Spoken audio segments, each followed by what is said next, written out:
Welcome to the Kindle Chronicles, the Friday podcast all about your Kindle, books, and all things Amazon. I'm Len Edgerly. Today is June 22nd, 2018.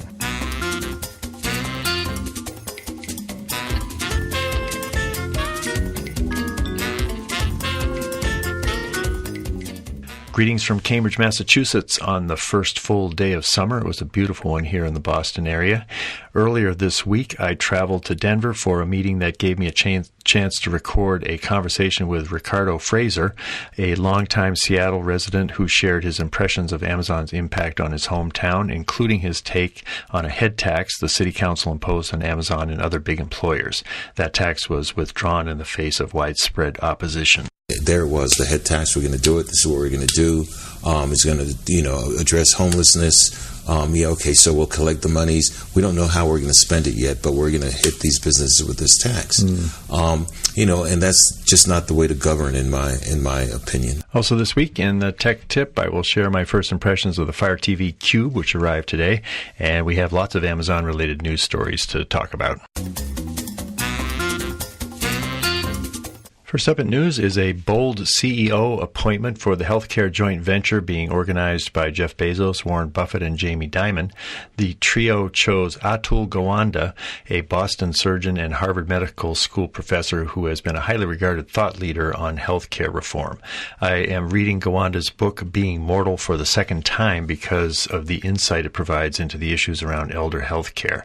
In addition to being a surgeon and professor, he is a writer for The New Yorker. He's really a beautiful, clear writer. The new health organization will be a nonprofit. It has no name yet, but with Gawande's appointment, the founders also stated it will be based here in Boston. I think that might be a bit of good news for those who are working hard to convince Amazon to locate its second corporate headquarters in the city.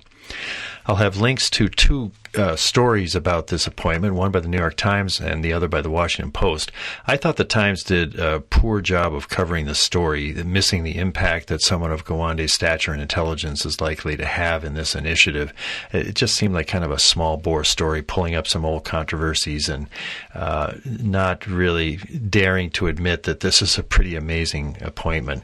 The Post story, by comparison, I think is going to stand up a lot better 5 years from now. That's my fearless prediction. The chance to reimagine healthcare for more than 1 million employees at Amazon, Berkshire Hathaway, and JP Morgan makes me hopeful for change. And with Gawande's appointment, I think it's off to a pretty spectacular start. Next in news, Prime Day, Amazon's made-up summer shopping holiday. It looks like it's going to take place on July 16th this year. That's according to an accidental leak of the date on an Amazon UK website. TechRadar spotted an ad on the website stating that Prime Day 2018 will be held on Tuesday, July 17th, 1 week later than in past years. Deals will begin at midday the day before, July 16th. That's going to make 36 hours of deals, the longest Prime Day ever. Last year, the deals spanned just 30 hours. The Prime Day deals are available only to Prime members, so TechRadar predicted that an Amazon subscription drive leading up to Prime Day. There'll be good deals on your first year of Prime membership if you're not a Prime member. Amazon devices like the Alexa line, Kindles, and Fire tablets will no doubt be offered at attractive discounts. So if you are in the market for one of those gadgets, I would advise you to wait until July 16th and see what the deals look like. TechRadar has a Prime Day hub highlighting the best deals. They track deals on Amazon day in and day out, but they really go into overdrive for Prime Day, and that's a pretty useful link that you'll find in the show notes at thekindlechronicles.com. Next story, this week the Supreme Court ruled that states can require online retailers to collect sales tax. I think it's ironic that this issue has been so often held against Amazon, which is now actually collecting sales tax on its own products in all 50 states. Other online retailers like Wayfair and Amazon Marketplace third-party sellers will be hit by this decision in a bigger way. The broader taxing power will enable state and local governments to collect collect an extra $8 billion to $23 billion a year, Bloomberg reported in a story about the decision. One analyst quoted in the article noted that the change in tax structure will even the playing field on that factor, and that's going to make online sales more a function of loyalty and preferences than pricing, and that favors Amazon. There's a good article by Jason Del Rey and Recode that made the same point, and I'll have a link to that as well. Finally, news, a couple of smart innovations by Amazon, one for Alexa and one for Amazon lockers. The Alexa story is that hotels are going to be able to create new ways for Alexa devices to serve their guests, customizing the AI's information in ways that, for example, you might be able to ask the Echo in your Marriott room, what's the password for the hotel's Wi-Fi network?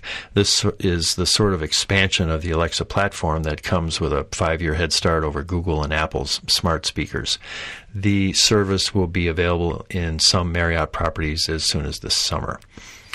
By the way, I have decided to buy a Google Home smart speaker for $129 because I'm curious to see how Google Assistant compares with Alexa.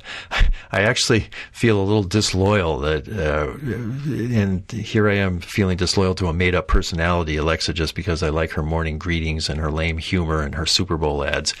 But I know that Google's AI has some advantages in some situations, and I can imagine a future where we get to know more than one smart assistant in our homes and what each one can do best. I use Google Assistant on my iPhone when I'm asking a question that I think Google will answer more efficiently than Alexa.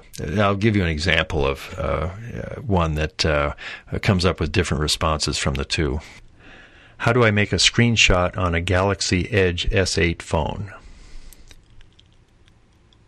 Here is information from Android Central.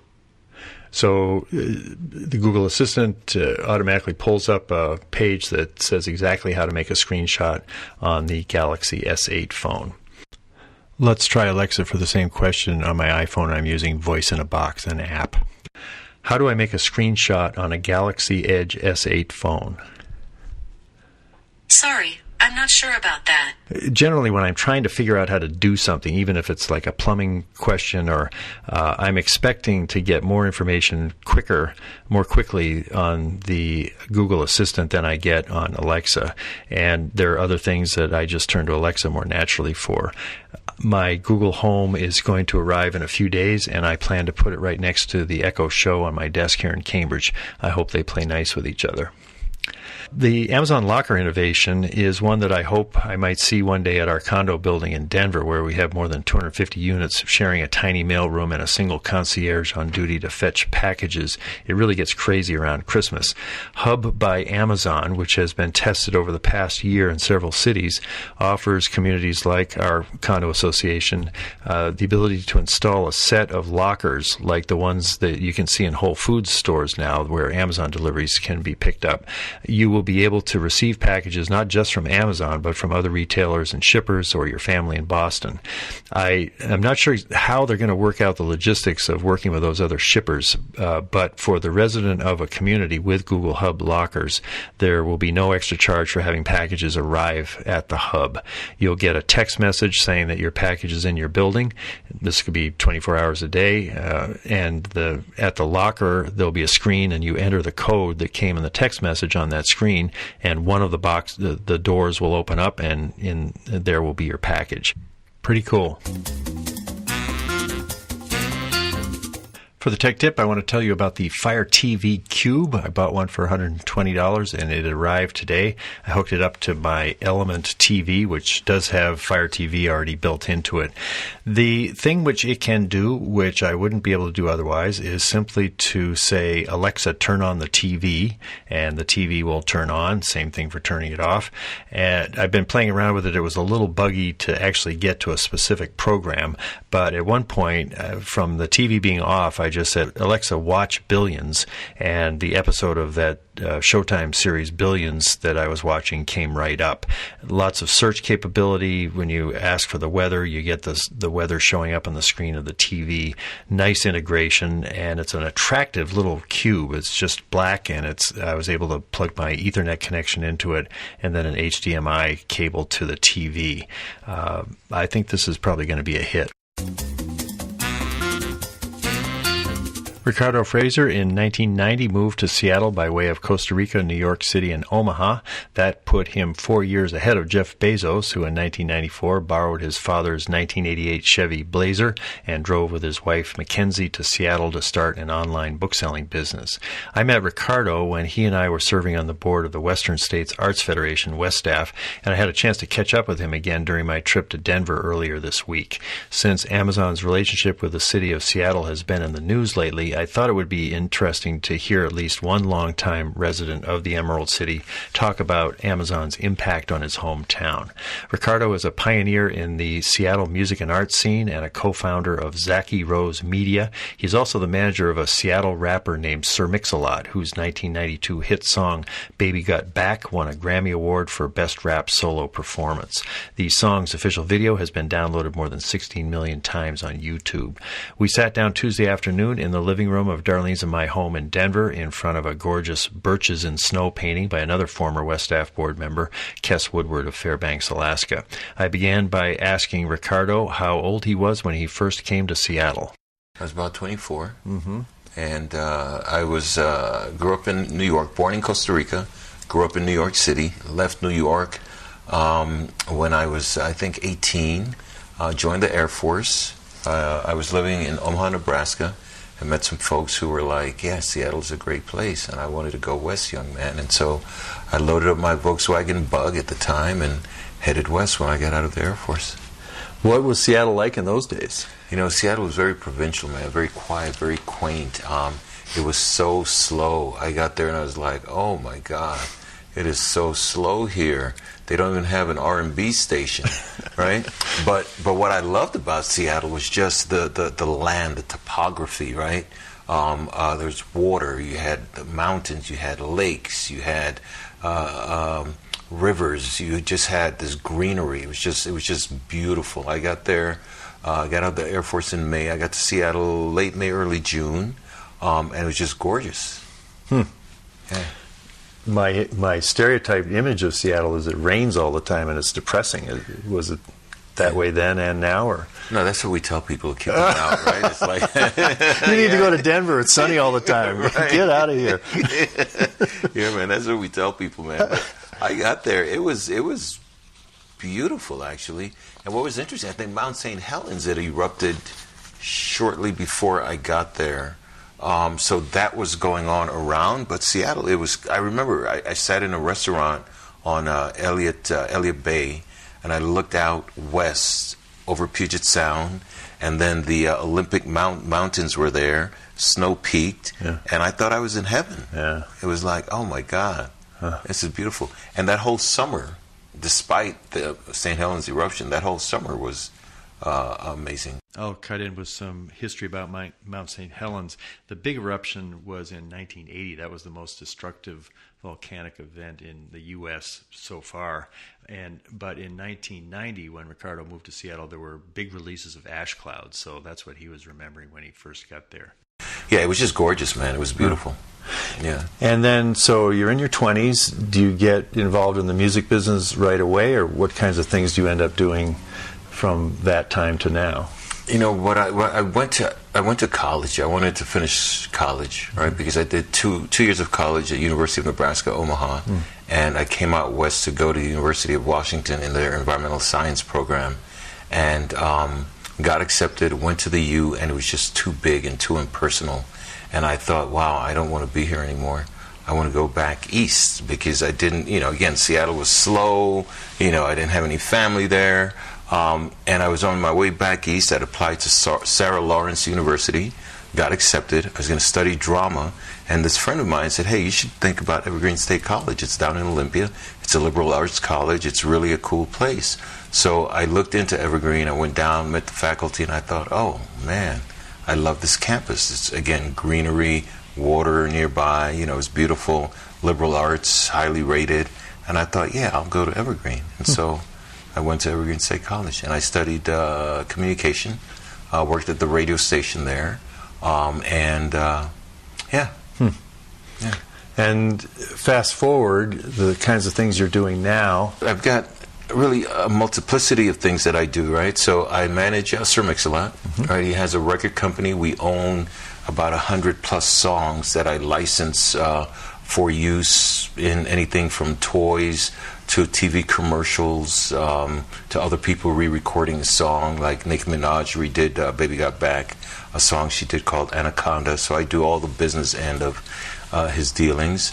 I own an ad agency called Zaki-Rose, and we do commercials. So we do a lot of work with Richard Sherman.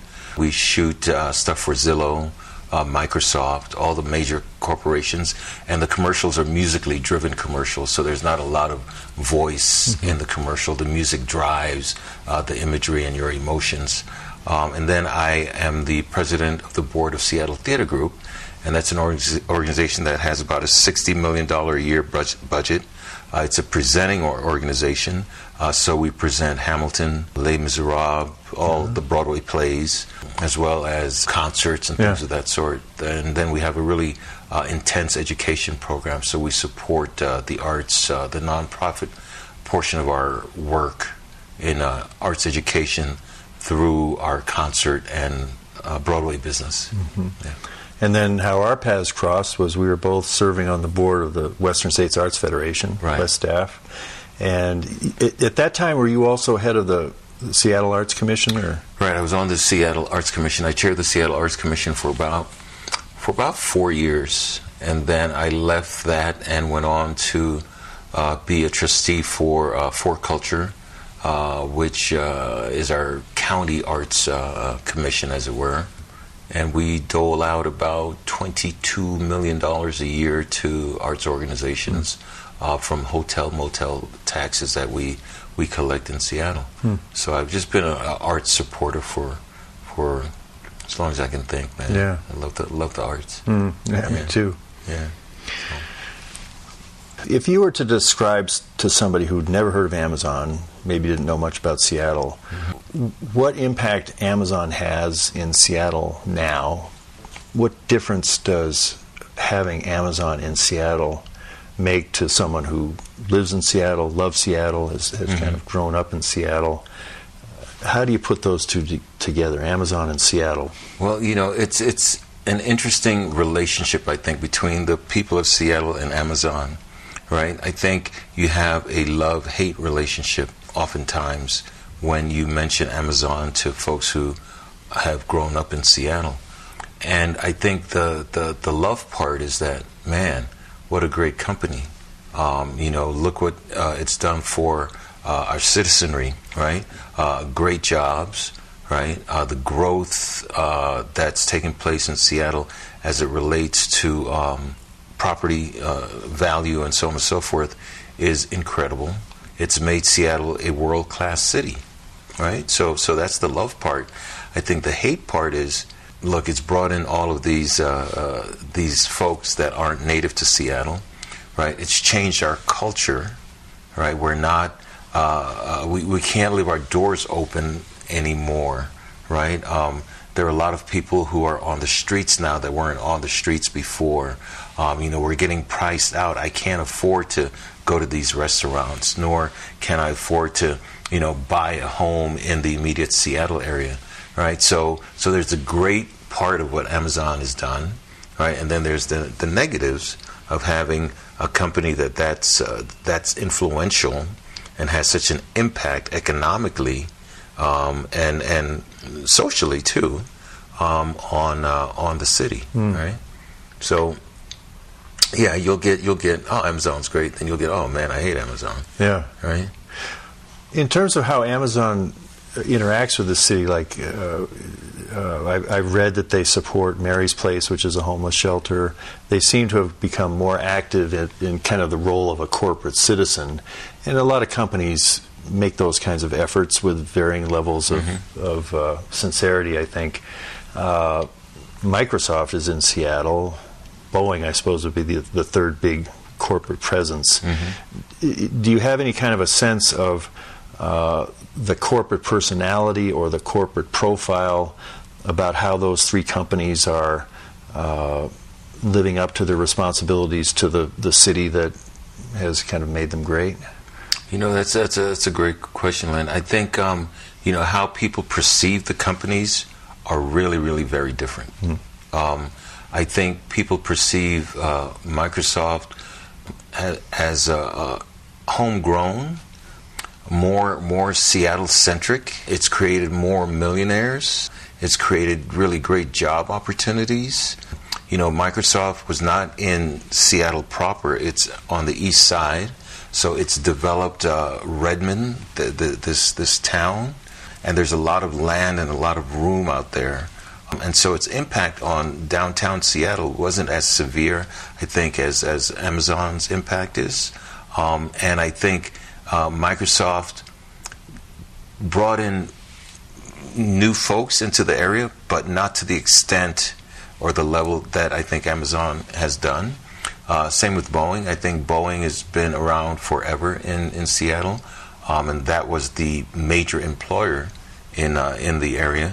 And again, I think people felt like Boeing was home. They felt more connected to Boeing. And I think people felt more connected to Microsoft.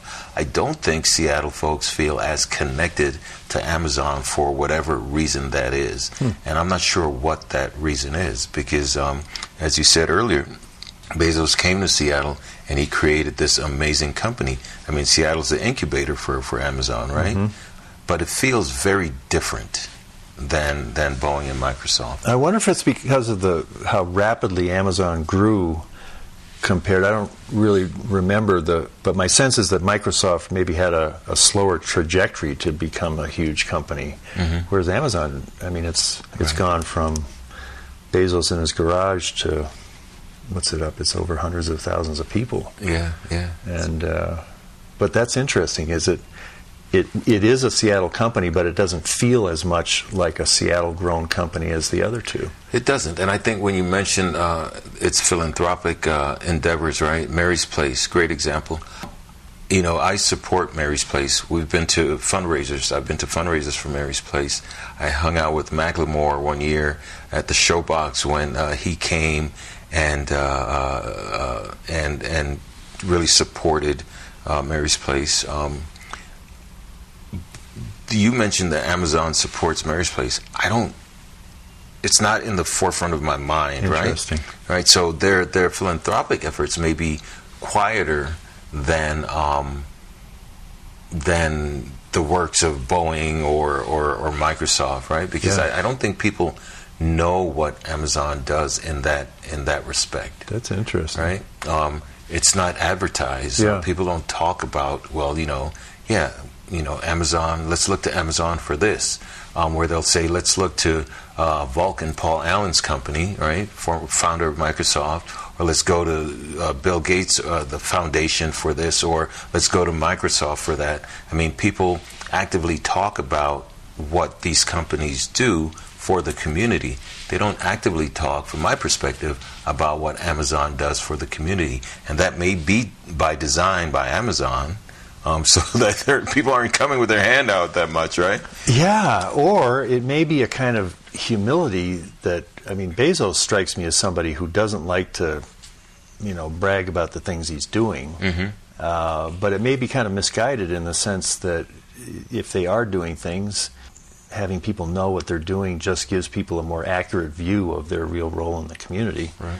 And I think it's also evolving, too. He put out a tweet a year ago saying, I want ideas on how to do the next level of my philanthropy. And I think he got thousands of tweets. And I think there's maybe going to be an announcement pretty soon about what he learned from all of that feedback and maybe what the next level of his involvement in Seattle might be. Wow.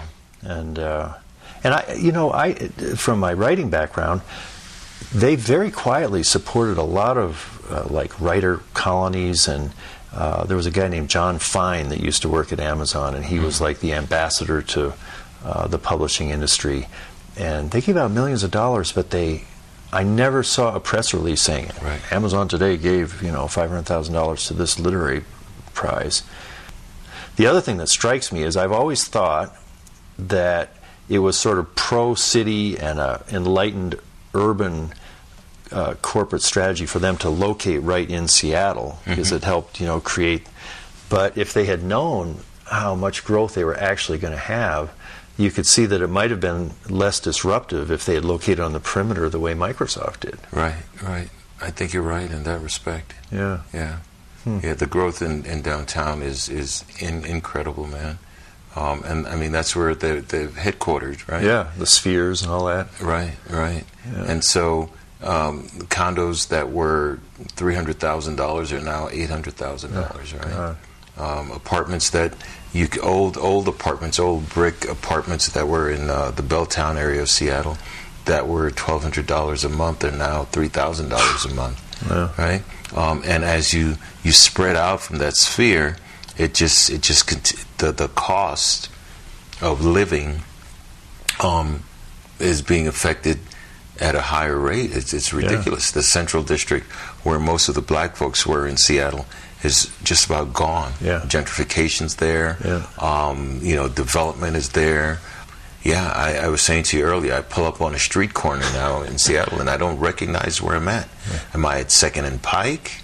Oh, well, I don't recognize this intersection at all.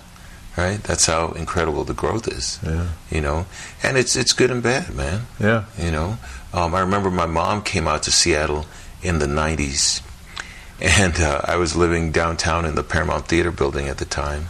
There was one homeless woman that I remember, right? And everybody knew her. Everyone knew who she was. There she was, right? And my mom talks about that woman to this day. And I try to explain to her, it's like, Mom, the homelessness here, or the unhomed, as some say, is just, it's ridiculous, right? There's so many people, all these homeless villages that are popping up, and you're walking downtown and you see people that are just on the corner, man. It's just amazing. And it's not Amazon's fault, though. And I think that's part of what people don't understand. It's not Amazon's fault that you have, right? I mean, you have to plan it from a governmental standpoint, right? You have to have, I think, legislation. You have to deal with growth and, the revenues that the city generates. Where does that money go? Does it go back into the city? Does it go into, so it's a bigger problem than Amazon. Right, Amazon's an easy target. I think. I was surprised because there was that big conflict with the city council where they passed a head tax, they lowered it some, and then they just repealed it. What was your sense of who won that struggle, or what happened there? I thought that the whole head tax thing, the way the city went about it, man, without any input or discussion from the businesses that it would affect, or the Chamber of Commerce, or the community in general, I thought that was misguided. Right? There it was, the head tax, we're going to do it, this is what we're going to do. It's going to, address homelessness. So we'll collect the monies. We don't know how we're going to spend it yet, but we're going to hit these businesses with this tax. And that's just not the way to govern, in my opinion. The response, the negative response, I mean, it was just insane. And it was from the general public. It wasn't just from the companies. Right, it's from the general public. Man. People were just there's some unions that were demonstrating against the tax. I saw. It didn't make any sense. That's not the solution to the homeless problem, right? And you're going to stymie businesses, right? And so Amazon may be able to pay that, but what about Uwajimaya? What about the smaller companies whose margins are smaller? Right? You're taxing on, I believe it was on gross revenues, right? It's not net, it's gross revenues, right? But my net may be only 3 to 5% of my gross, right? And so now I've got to pay this tax. Well, that's not fair. I will go somewhere else. We have a soda tax in Seattle, right? So there's a tax on sugary drinks, right? So my kid went to McDonald's, right, in Buren, which is just outside of Seattle. Let's say on a Tuesday, they got like a Happy Meal, whatever it was. They go to McDonald's in Seattle on a Wednesday, right? And they get a Happy Meal, and they're paying almost $1 more. Whoa! And he said, "Hey, I just got this yesterday for this. Why is it this much?" You're like, "Yeah, it's the soda tax, right?" Whoa! And Costco says, "Hey, look, don't buy your sodas at our Seattle Costco. buy your sodas in Redmond or Burien or anywhere outside of Seattle because of that tax, right? And so I think that was the problem with this head tax. Yeah.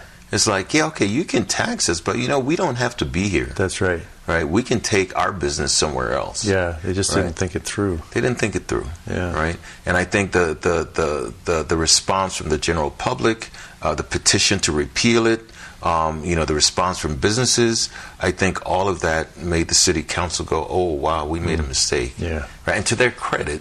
Yeah, there was a pretty quick response, actually. Yeah. So I think, I don't know if that whole idea is dead. Yeah. Right? Well, and it gives at least I'm sure Amazon would love to actually work on the problem, and maybe there's, having come to the brink there, cooler minds prevail on both sides, and obviously they have resources, they have people.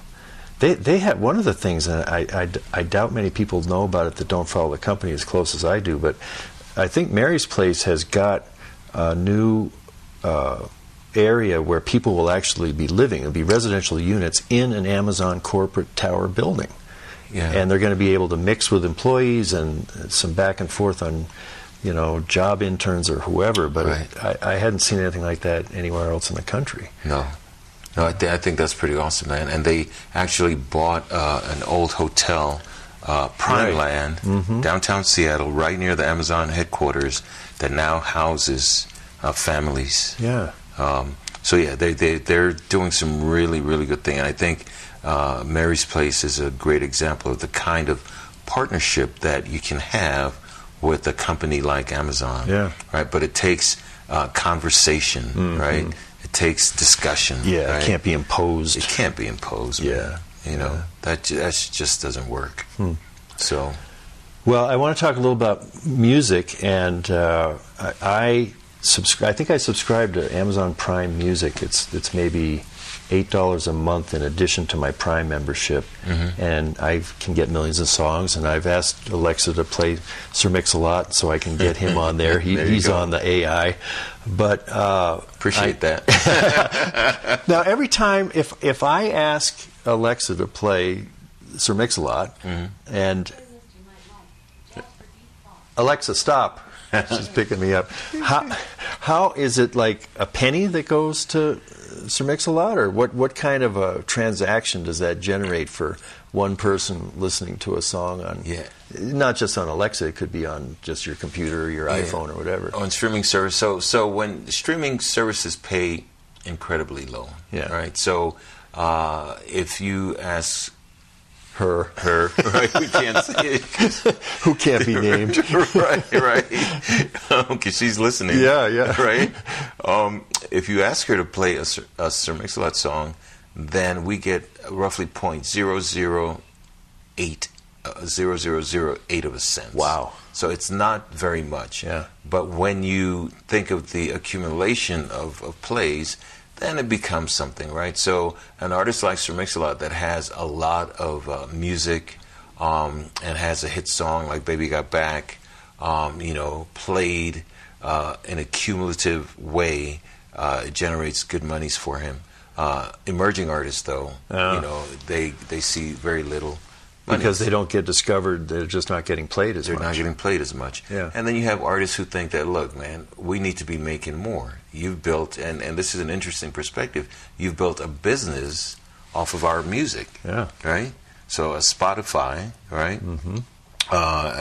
Amazon Prime Music, Napster, those companies, I mean, they've built businesses off of music, right? And so artists are like, well, look, you're worth millions of dollars, hundreds of millions of dollars based on your use of our music, so pay us more. Right? And so that's the fight. That's the Taylor Swift fight. Well, and she made some progress against iTunes, didn't she? There was sort of a showdown, and they blinked. Yeah, because again, I believe it seems fair. It's fair. I think so. Does Apple give musicians a better deal than Spotify, Amazon Prime that you know of? I don't recall, but there was a point when I was working closely with the Napster folks in Seattle at the time. They were called Rhapsody, and they were based in Seattle. and we looked at the payouts, and I know Rhapsody or Napster paid a higher rate, streaming rate, than did Spotify. iTunes and Amazon Prime Music were up there as well. But there's a definite ranking of who pays more for streaming. Yeah, and I'm not sure what that formula is within the company. Yeah, that surprised me because on the book side, Amazon has been, I think, progressive from the point of view of authors. Well, first of all, they have this Kindle Direct Publishing where you can publish and you get, I think, 70% of the revenue as your royalty if you're publishing it yourself. And so they set up a platform that really moved a lot of the money to the self-published author. And you'd think that a similar mode of supporting the musical artists might have resulted. It sort of disappoints me to hear that they're not kind of the best place for music to be played. Yeah, and again, I'm not sure. It was several years ago when I sat down with the Napster folks, so maybe they've made some adjustments. Yeah. But I know they weren't the top one or two at the time I looked. Yeah. And I've got friends who work over there. Yeah. And you've got friends that work at Amazon Music. Yes. Yeah. Dave Dieterer from the Presidents of the United States of America is over there.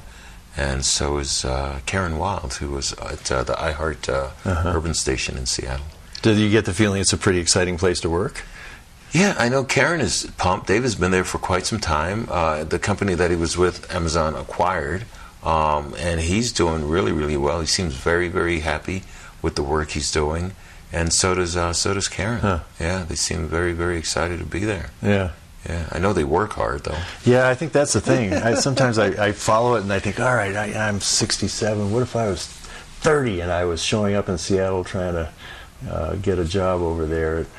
It's then the people that I talk with at Amazon, putting the show together, they seem to have a sense of mission, especially the Kindle people. Like the Kindle people really, they believe this idea that they're going to make every book ever published in any language anywhere in the country available for download in 60 seconds. It's like they got it like tattooed on their chest. And so anything they do that makes it easier to read a Kindle book or easier for authors to get out there. And I find that kind of inspiring to see somebody, working at a company and still having that kind of mission sense. I mean, some of what we enjoy about WESTAF, that you get a culture of people that are getting something more out of their work than just the pay and the usual things that go with the job.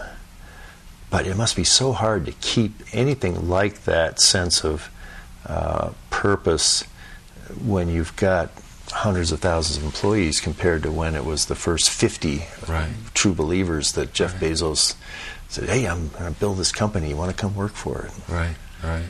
Yeah, part of what I tell people that I like about being an entrepreneur is that when I do something, I can see the results rather quickly. Yeah. Right? When you're in a big organization like that, a big company like that, it takes a while to see the results, right? I mean, you could do, yeoman's work and not see the results for years. Yeah. Right? Or months or years, right? Yeah. But when you do see it, right, and when you see people using the platform, I think that's what keeps you going, right? My girlfriend Jillian, she reads Kindle all the time. She loves her Kindle. Which one does she have? Do you know? She has one of the older models. With a little keyboard on it or something. No, it's like a paperweight. It's kind of rectangular. Oh, okay. And it looks like it's a little heavy. Oh, maybe it's one of the originals. It might be because she's not quick to adapt. Right? I see. Yeah, well, they go forever, I mean, it's been 10 years since the first one was. She might have one of those first ones. Yeah, that's her thing. I've got the Kindle app, I believe, on my phone. Yeah. And so that's what I use. Do you read anything on paper anymore? Or? I still read on paper. Yeah. I tell people I'm old school in that respect. I like books. Yeah. I like to print out things and read. Yeah. And doodle on them and make my notes. My kid thinks it's like, Dad, why are you doing that? What do you need ink for? Yeah. Right? He's 14, right? Why don't you just stylus it in a stone or something, Dad? Right. But yeah, I still like the old school way of doing things, man. I do too. I mean, I think it's all the years in school. I would just write in books and everything. And the one thing I like most about my Kindle reading, I've always been a highlighter. I use a highlighter in books, and now when I do those highlights, they are in the cloud, and I can go in, like if I'm preparing for an author interview or something, I'll read the book really fast to get ready, and then I'll just be able to print out, like on a paper, maybe 3 pages of passages that I thought were important, and maybe some of the notes I wrote, and it's right there, and it's really easy for me to fetch. Very cool. And if I had them all in the book, I'd be flipping through and trying to find stuff. Right. It makes it easier. See, you were an early adapter, though, right? Yeah, pretty much. Yeah, you were early adapter, man. You were like, Kes kids me because Kes Woodward served on that WESTAF board. There was a time when there was something called the Rocket Book, and Anthony was going around at the end of one of the WESTAF meetings and say everybody can say something personal about their life, and I held up this thing and said, I've got a Rocket Book, and it has like 10 books I can put on it, and I was just like going over the moon, and it's just blank stares, and there's Len again, and the Rocket Book went down hard, He still kids me about it. So I've never heard of the Rocket Book. Yeah, it was. It was actually. It was pretty. I think it came out like 3 or 4 years before the Kindle, and it had a kind of a different screen, but you had to plug it in to get the books onto it, so it didn't have that nice download from over the air. Interesting. Right. Yeah, I'm always looking for the next thing. Yeah. I'm kind of that way too, man. I think I'm slowing down, though. Oh, your rate of adoption is slowing down? I think so, yeah, because I didn't get the new iPhone. Right, iPhone X or 10 or whatever it is. Right. I just is like, I'm good. I've got an old Mac, right? I want to get the Microsoft... the Surface? The Surface, yeah. That looks pretty cool. It looks pretty cool, man. But I'm so tied into the Mac universe that it's tough, right? Yeah. And this morning I was like, okay, I turned my MacBook on, and it took a while to power up, and I was like, man, you've had this since, and I couldn't remember how many years, but it's a good 15 plus years since Oh. So, yeah. It might be time. It's time, right? It's time. I can't go more than 3 years without getting a new computer. And see, I have an excuse because I always give my wife my old one. I think, it's time for you to have a new computer, dear. That frees me up to buy the latest one. I like that. I did get an Amazon Fire, though. I haven't plugged it in yet. I've got that. I've got my Alexa at home, of course. Yeah. And I was telling you, I've got it tied into my Sonos speakers. Yeah. And I think I'm working with Mix on the HGTV DIY show, Sir Mix-a-Lot House Remix. That's really about smart homes, affordable smart homes, right? So outfitting your homes under $500,000 with smart technology. And so I think that's going to get me back up to that rate of adoption. Like, man, I want my lights to be able to, just say it and turn it down or turn it up or turn it on when I walk in the door or get my oven started, that sort of thing that used to be science fiction, right? Exactly. And that you've got a show, it's going to be a show on every week? Or it's going to be a weekly show on DIY called Sir Mix-a-Lot House Remix. And we're, we're flipping homes.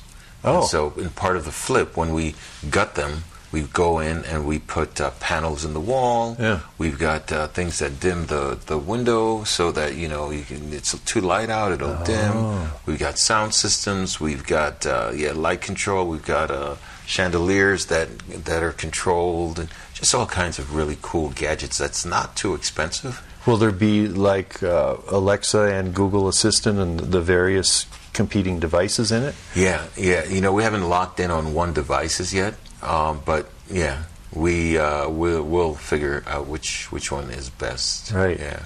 So if somebody from Amazon is listening to this, there might still be a deal to exclusively have Alexa in Mix's home. There's a deal for that, you Amazon folks. Ricardo Frazer. No, let me stop. I'll have a link in the show notes. You'll be able to figure out how to get him. Right.